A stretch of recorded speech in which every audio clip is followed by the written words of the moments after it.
Hello, beautiful light-filled souls. My name is Trisha Barker.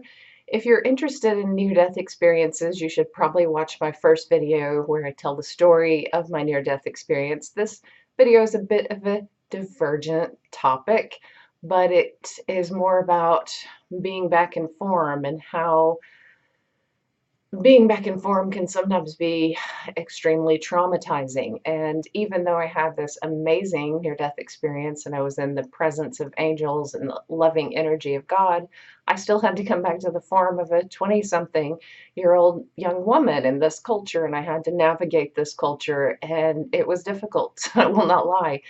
The experience that it says that I had a couple of years after my NDE put me fully back in form and gave me a lot of PTSD and anxiety and panic attacks. And even after being in this place of great love, these three moments changed everything. And I know that it is difficult for some people to hear this topic, and it can be polarizing, and people can sometimes get argumentative around this, but I really want to center an energy from the angels, who are androgynous after all. When I saw them, they were these incredible beings with longish hair, strong faces, intelligent eyes that sent this healing energy into me and the table. But they did not have a gender, and there was something beautiful about that. They were a mix of both genders, and they were a mix of these amazing traits. And outside of form, I was not as connected to my body, and there was not as much identification with that body. There was just this consciousness of me inside. And after all, we are spirits having this human journey. So, how can we have a better human journey together? That is one way to frame this. So, about 2, 3 years after my near death experience, I had one episode where a friend was very harassing and creepy and scary. And I was young and I felt tough at the time. And I just kind of blew it off as young people do, like, oh, what a creep, weirdo, made jokes and moved on. And then the next scenario, I encountered a stalker who was criminally insane and narcissistic and pretty scary. And that shook me up a bit. I will not lie, I was shaken. And I, eventually let that go too and just thought, okay, whatever, move forward. And I didn't think that I would have any after effects or wouldn't have to deal with anything connected to that. And then I was raped.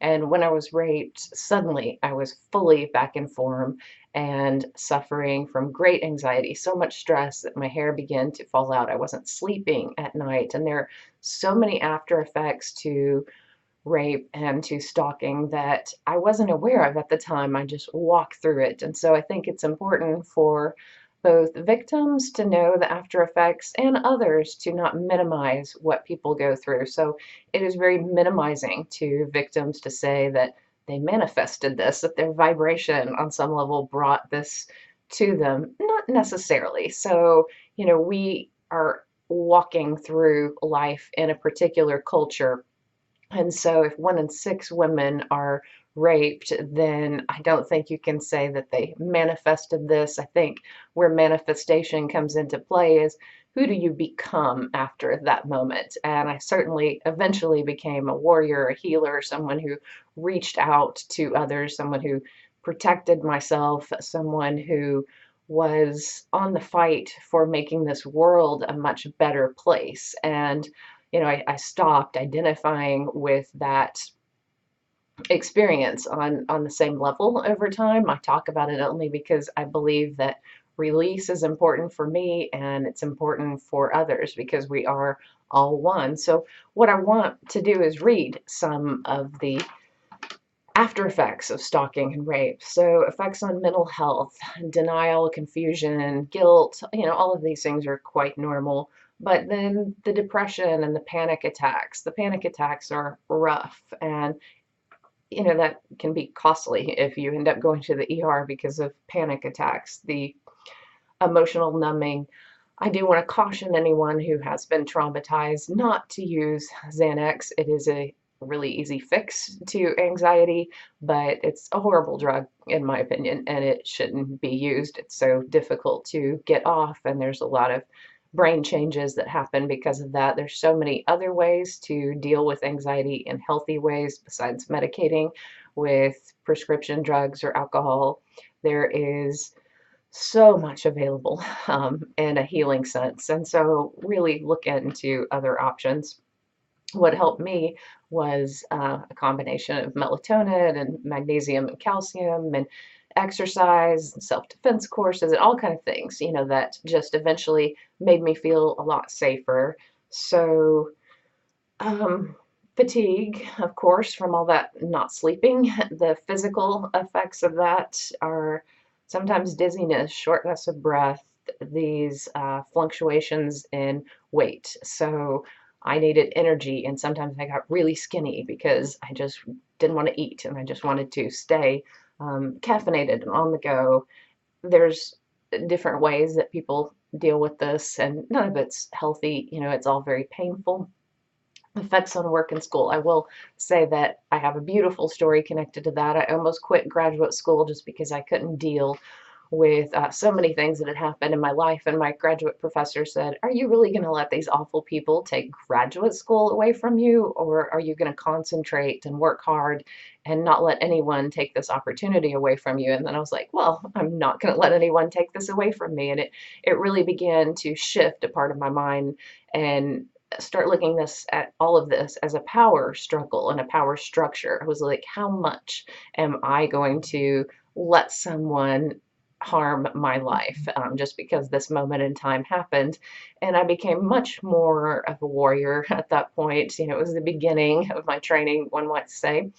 And the shift was, okay, if this professor can tell me that, I can tell this to countless other students in countless situations, and we can get through this, and we can not let these moments in time crush us or stop us from accomplishing our dreams and goals. So, effects on social life. I really didn't want to be alone, even when I wanted to be alone, if that makes sense. I wanted to be out with people, surrounded by people. I dated the wrong people because they offered protection or they were tough in some way. There was this need to never be alone. The withdrawing from people too was part of this, not necessarily as much for me. I think initially I didn't have supportive people around me after the rape, and I was disappointed in people's inability to really support me and connect with me in that instance. And it seemed like people had so much of their own pain, they just didn't even know how to deal with it, or they just didn't want to deal with it. And the effects on social life also, like with the stalker, who did contact me in weird ways a couple of times, and so I ended up moving a lot. Even when I lived with someone or was married, sometimes I would get a PO box, or I'd get a small apartment to go right, or I just do all these things to move my address around. There was a sense of I don't want to be found that I carried within me, and that was kind of strange and it costly. Like there's a huge financial burden to recovering from these moments. And that's something else I want people to understand is the amount of counseling, the doctor's visits, the trips to the ER because of panic attacks, the moving. Oh my God, talk about expensive. Um, there was a lot that was done to change my life because of that moment. And it's sad when I look back in time and I think of how much those moments affected me. And certainly, there is, as I gave the example of work and school, there is a moment where you can say, this is no longer going to affect me. And I think simply talking in this video is one way of me saying, over it, confronting this behavior in society. I have been confronting it for decades now as a teacher. I have worked with countless students at the junior high, high school, and college level. And when I encountered these students at the junior high level, it saddened me so deeply to see these teachers who said, oh, those kids wear this type of concert t-shirt, they're so bad, and labeled these kids when I knew that this young boys child molester was getting out of prison that week, and that's why he was falling apart. I knew that this girl had been raped at a party by three guys and she was in junior high. And I knew that these things existed and happened in their life, and I was there to make sure that the authorities knew, that CPS knew, that I could support these kids in any way that I could and help them get on a healing journey quicker than I did. And I hope that, other people can look into situations and tear apart some of that judgment and maybe look more at what people are going through. So, how do you go from being in this connected, amazing, light-filled place after a near-death experience to, waking up in the middle of the night, seeing how quick you can grab your gun, your knife, like be prepared to fight, and living, in this place of just absolute fear and panic? Well, it can happen. And it did happen to me, but I did work myself out of it, one, through teaching and helping others and giving back, through counseling, through meditation, through a lot of energetic work eventually. That was the final piece for me, is both learning to heal myself in various ways that work for me and really having this greater peace about life through spending time in nature and creating beautiful, calm moments. I think that's very important for anyone who has any sort of PTSD for whatever reason, is to make many beautiful life memories to make up for that moment in time, in a sense. So there is a quick story that I want to tell about power structures. So at some point I realized, after the rape and the stalking, I realized that, my solar plexus and sacral chakra felt like it had been shot through, and it kind of looked like that way energetically when I saw other rape victims. And I realized, like, oh, there's like a deep wound in the power center, and it shocked me on some level that there needed to be that much healing after an event like this. But there does need to be that much healing, and it also taught me to be more tender with myself in the process of reconnecting with myself and feeling totally safe in my body. And I just knew it was going to be a long journey when I saw that. I knew it wasn't going to be a quick fix. It wasn't going to be easy, but I also believed that it could be done. And maybe it can be done in quicker ways for some people. I hope so. I really, really do hope so, that it can be, an instant shift and an instant healing for many people. I'm just telling you my journey. Well, I also thought a lot about, over the years, what the shaman said. I went to hear a shaman speak a couple of years after my near-death experience, before the stalking and harassment and rape, and he said that the power would shift in the United States of America to women, and when it did, women would need to be better than men have been, to be better leaders than men have been. And I remember thinking at the time, oh, cool, I hope that happens soon.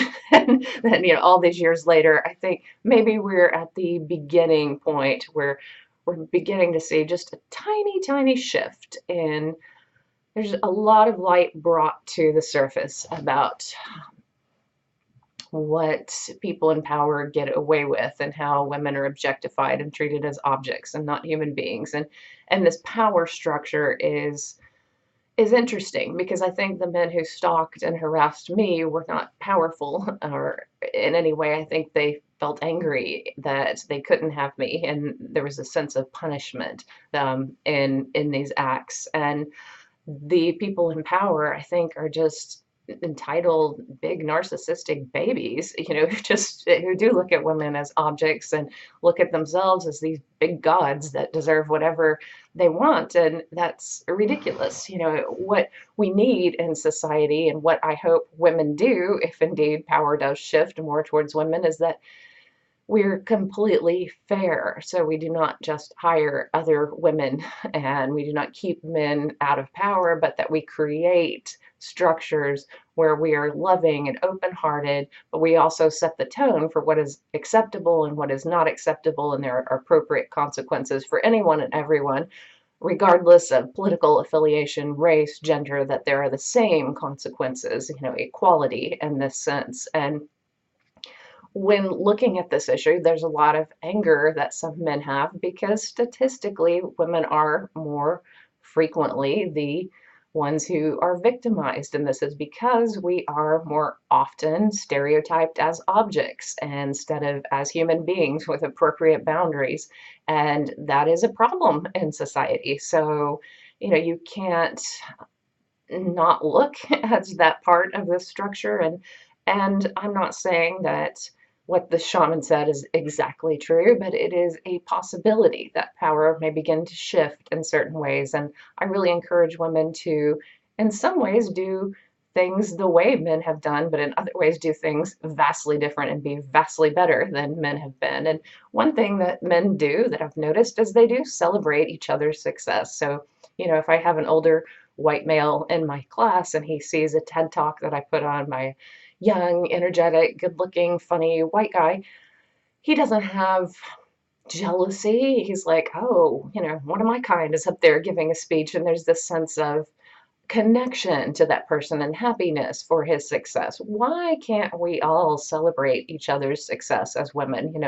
Doesn't matter her age, her race, who she is. Why can't we just be excited when women have power and celebrate them? And why can't we, when we have more power, reach out and bring other women along with us on that journey and foster their success? And of course, be fair, foster, wonderful men and their success as well. And that is, part of this journey, I think, is to look at power structures and think about the power structures that we would like to see in society. So healing is possible. You will hear statements like, it'll never be the same. Yeah, possibly, but do I like who I am now? I certainly do. And I think that my traumatic experiences made me a much better teacher in certain circumstances. I was certainly someone who could help people in great pain and be someone that they could trust and someone who understood them. So, I feel like a warrior in many ways because I have healed something that was deeply wounded within me, and I feel strong as ever. I still do deal with some after effects, but I deal with them kind of in a lighthearted, humorous way, as if it's just a tick, like something that, of course, I'm going to startle more easily than other people. Of course, I'm always going to be like someone in the military and, want to sit with my back against the wall and not be exposed in certain ways. Like there are just certain things that may not go away, but it's not the end of the world. And I am happy within myself. And I think that it's wonderful to offer support to other people in any way that you can, and also to help create a world that is safer for others. And men can do this by calling other men out on bad behavior. They can do this simply by the same way that a woman can be supportive to other women who or other people who are victims. Like, there is this sense of just hearing what someone has to say is validating, and just acknowledging it is the beginning of healing for people. So once we realize we're all way more connected than we thought, then greater healing can happen on this planet and in situations like this. So thank you for listening and for being a part of my healing, and may you be blessed. Please check out my Facebook page, and I would love it if you would like and subscribe to this channel. I will start bringing interviews in soon of other near-death experiences and spiritual topics. I simply had to talk about this because this is in the news, and I wanted to add my voice to the many voices out there. So thank you for listening.